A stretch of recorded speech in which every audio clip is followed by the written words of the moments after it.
balik lagi dengan aku Linda. Oke, jadi dari kisah horor kemarin kita beralih ke kisah sejarah yang tidak kalah menarik untuk kita bahas, yakni mengenai kisah polisi Hugeng, Bapak Kapolri kelima kita. Tapi sebelum kita mulai ke videonya, aku minta teman-teman untuk klik tombol subscribe di bawah. Jangan lupa untuk klik like dan share video ini sebanyak-banyaknya ke sosial media kalian ya. Oke?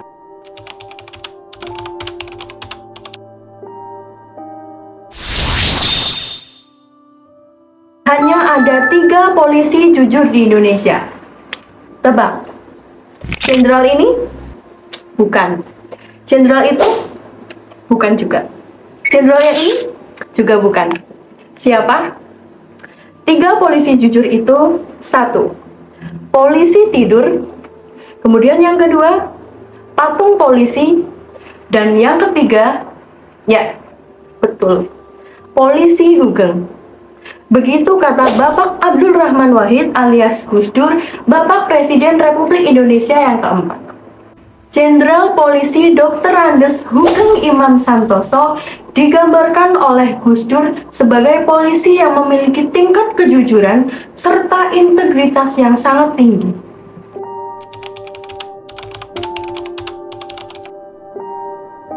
Pak Hugeng adalah mantan Kepala Kepolisian Negara Republik Indonesia atau Kapolri kelima yang menjabat pada tahun 1968 sampai dengan 1971. Pak Hugeng lahir di Pekalongan pada tanggal 14 Oktober tahun 1921. Pak Hugeng sendiri dikenal sebagai polisi yang jujur dan juga bersih.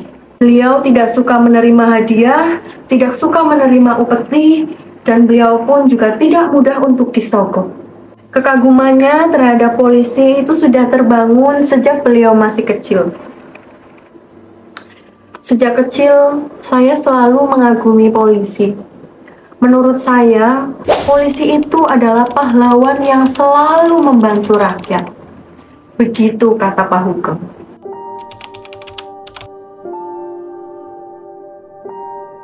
Pak Hugeng merupakan anak dari Kepala Jaksa Karesidenan Pekalongan Soekarjo.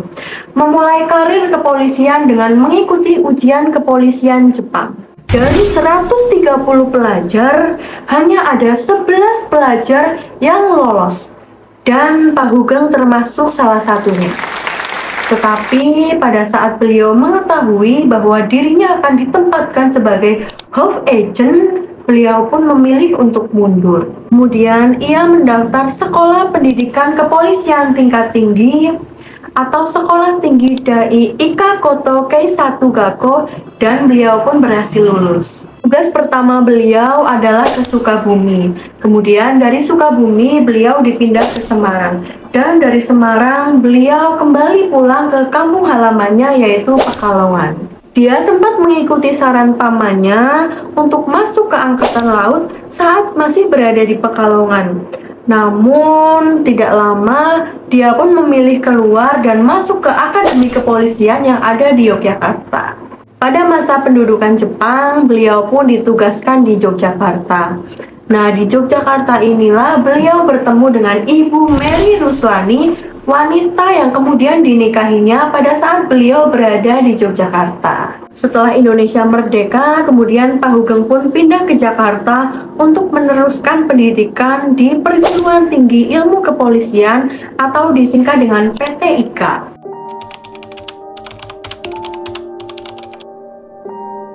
Beragam posisi pun pernah diembannya. Salah satunya adalah beliau pernah menjadi pengawal Presiden Soekarno pada saat peringatan kemerdekaan 17 Agustus tahun 1947. Pada tahun 1952, beliau ditugaskan ke Surabaya. Lalu kemudian beliau berpindah tugas lagi ke Medan dengan pangkat Ajun Komisaris Besar Polisi atau AKBP.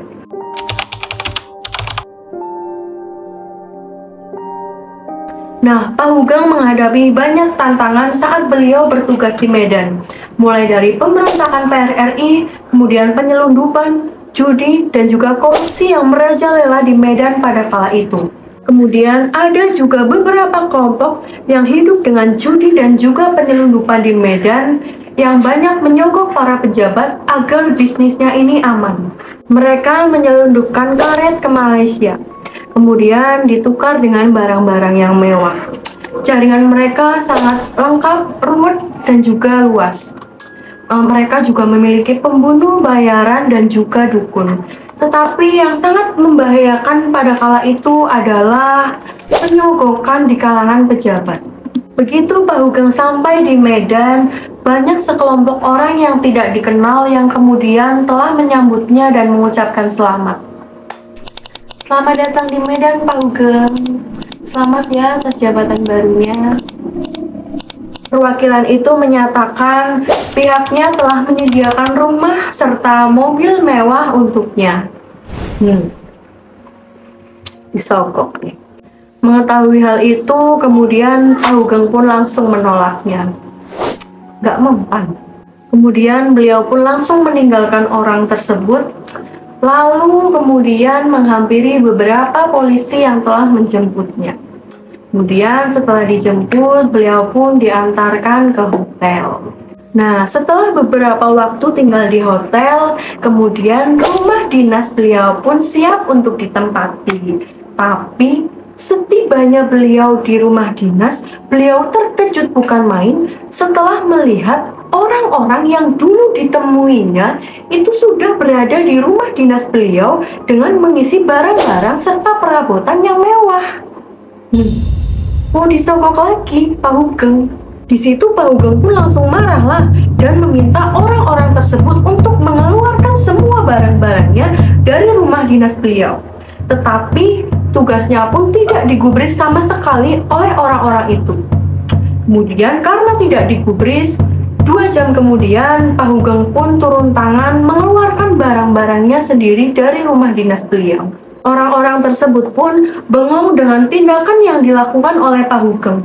Kemudian mereka pun tidak jera untuk terus bisa menyogok beliau.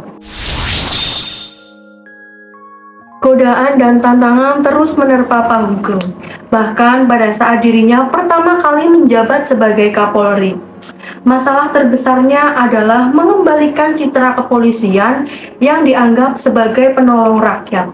Tentunya pada saat itu adalah merupakan tugas yang berat untuk Pak Hugeng. Karena pada masa itu citra kepolisian sudah hancur. Seperti yang dikeluhkan oleh Pak Hugeng, tidak mudah menjadi polisi yang baik. Persoalan polisi dari masa ke masa adalah soal citra. Citra disebut sebagai prijago dan citra disebut sebagai tukang pukul tahanan. Begitu kata Pak Hugeng.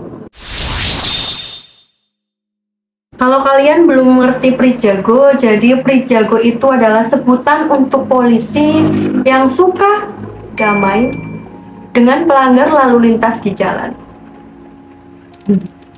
Untuk menghilangkan sebutan ini, beliau pun sempat kewalahan. Namun dengan kesadaran moral secara perlahan, beliau pun bisa mengatasinya. Kendati masih banyak polisi yang nakal pada zaman Pak Hugeng, namun hal ini menjadi perhatian yang lebih pada masa beliau. Kedua adalah saat diterapkannya peraturan memakai helm. Di situ banyak oknum polisi yang malah berjualan helm. Buat kalian yang belum tahu, jadi pencetus memakai helm pada saat berkendara adalah siapa? Ya, Pak Hugeng. Dan sampai sekarang pun peraturan itu masih diterapkan. Kemudian beliau yang mengetahui banyak oknum polisi yang berbisnis helm, kemudian beliau pun langsung dengan sigap memberangus kontan kasus tersebut. Dari kasus inilah beliau mulai mendapatkan musuh dari dalam institusi Polri yang tidak setuju dengan sikap beliau yang terlampau lurus. Aku kadang tuh heran ya teman-teman, kenapa ya orang yang hidupnya itu terlampau lurus malah biasanya banyak musuhnya gitu. Seperti kisah Pak Hugeng ini. Kemudian gebrakan beliau selanjutnya adalah menghapus sogokan-sogokan yang marak terjadi. Jadi pada masa itu masyarakat yang ingin mendaftar menjadi polisi itu harus membayar agar dirinya itu bisa lolos. Beberapa waktu kemudian praktik tersebut sedikit demi sedikit mampu dihilangkan oleh beliau. Meski kadang di luar pengawasannya hal itu masih sering terjadi. Kayaknya sekarang pun masih ya teman-teman. Hal lain yang tidak kalah ramai dibicarakan pada masa itu adalah saat tren golf menyerang para kalangan pejabat.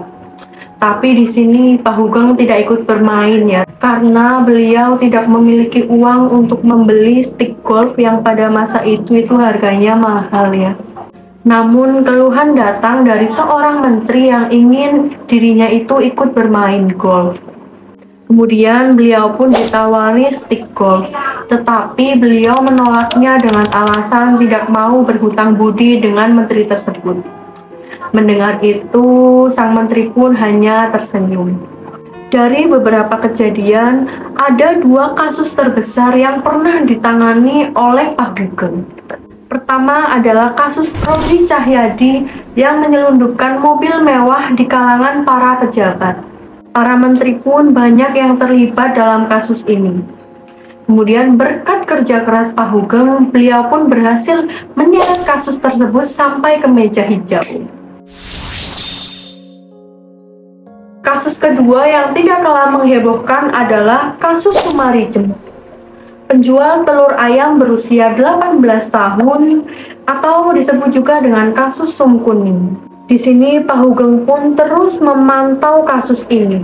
Sehari setelah vonis bebas Sum, kemudian Pak Hugeng pun memanggil Komandan Kepolisian Yogyakarta, AKBP Indra Joto, dan juga Kapolda Jawa Tengah yaitu Kombes Susmono. Kemudian Pak Hugeng lalu memerintahkan Komandan Jenderal Komando Reserse Katik Suroso untuk mencari siapa saja yang memiliki fakta soal pemerkosaan Sum Kuning. Tim pemeriksa kasus Sum Kuning pun dibentuk pada Januari 1971. Bagai bola salju, kasus Sum Kuning pun ini terus membesar. Kemudian sejumlah pejabat polisi dan pejabat tinggi di Yogyakarta disebut-sebut terlibat dalam kasus ini. Namun pada saat itu mereka pun langsung membantah lewat media massa bahwa mereka tidak terlibat dalam kasus tersebut. Hebatnya, Presiden Soeharto pun ikut memberantas kasus ini. Pak Soeharto memerintahkan kasus ini untuk diambil alih oleh tim pemeriksa pusat Kopkamtib, lembaga yang menangani keamanan negara. Dalam persidangan pemerkosaan kasus Sumarijem, kemudian polisi pun mengumumkan bahwa tersangka pemerkosaan Sumarijem berjumlah 10 orang. Semuanya adalah anak orang biasa, bukan anak penggede atau anak pejabat negara. Tetapi di sini para terdakwa membantah keras mereka itu telah melakukan pemerkosaan terhadap Sumarijem. Bahkan mereka semua bersumpah rela mati jika memang mereka semua yang memperkaos Sumarijem. Nah, Pak Hugeng yang saat itu masih menjabat menjadi Kapolri pun sadar bahwa memang ada kekuatan besar untuk menghilangkan kasus Sumarijem ini.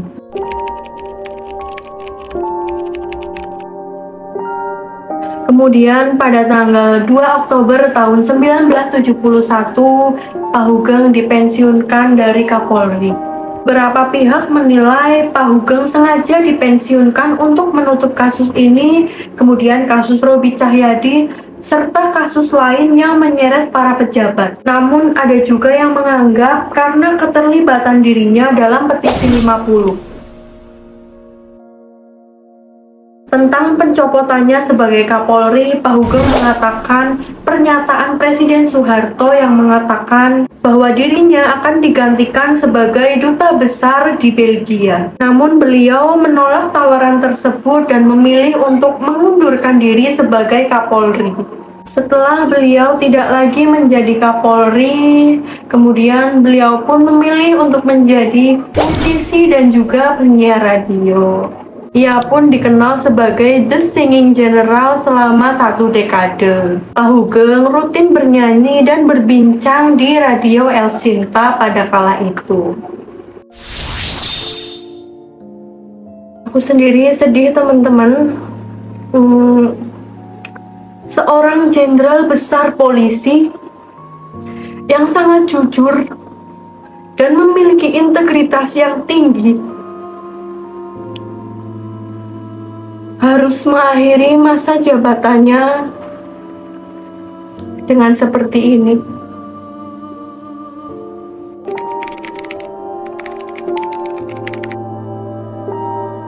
Jenderal Hugeng meninggal dunia pada tanggal 14 Juli tahun 2004 setelah menjalani perawatan di Rumah Sakit Cipto Mangunkusumo, Jakarta Pusat karena penyakit stroke yang dideritanya. Kemudian jenazah Pak Hugeng pun dimakamkan di Parung Raya, Bogor, Jawa Barat. Beberapa kisah dari Pak Hugeng aku ambil dari beberapa sumber yang akan aku tulis di bawah ini ya teman-teman. Kalau kalian ingin tahu kisah lebih lengkap dari Pak Hugeng, kalian bisa cari sendiri di Google ya teman-teman. Oke, jadi itu tadi sepenggal kisah dari Bapak Kapolri kelima kita, yaitu Bapak Jenderal Hugeng Imam Santoso, yang sangat inspiratif dan penuh haru. Kejujuran dan semangat beliau betul-betul menginspirasi kita semua. Banyak sekali kasus yang sudah ditangani oleh beliau. Sini aku benar-benar kagum sekagum-kagumnya sama sosok beliau, karena beliau mampu menjaga kejujuran, integritas, dan juga imannya sampai akhir hayat. Kita doakan semoga almarhum ditempatkan di sisi yang paling baik di alam sana teman-teman. Amin. Oke teman-teman, sekian dulu video dari aku. Terima kasih banyak sudah menonton. Sekali lagi aku ucapkan mohon maaf jika ada tutur kata yang kurang berkenan dari mulut aku ya teman-teman. Saya mohon maaf yang sebesar-besarnya. Kemudian teman-teman jangan lupa untuk klik tombol subscribe di bawah, like, share, dan juga komen video ini. Kemudian jangan lupa juga untuk nyalakan loncengnya agar kalian tidak ketinggalan dengan video-video baru aku selanjutnya. Komen-komen di bawah juga ya teman-teman. Nextnya aku akan bawakan cerita apa lagi. Oke, see you on the next video and bye.